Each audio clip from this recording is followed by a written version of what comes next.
Welcome to Solvetic, your channel to always learn technology easily. Below in the description, you will find useful links we used in this video.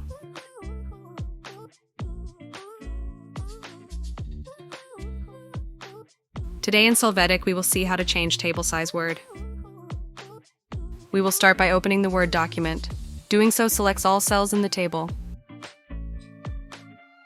Once selected, you must go to the table's pop-up menu called Layout. Now in the cell size field, you can define both the height and width of the cells. This change will be seen immediately. Hey, remember to subscribe Solvetic channel.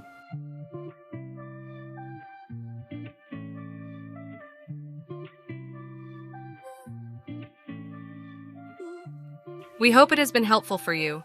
Here are links to watch more videos of your interest and subscribe to the Solvetic channel. Thank you.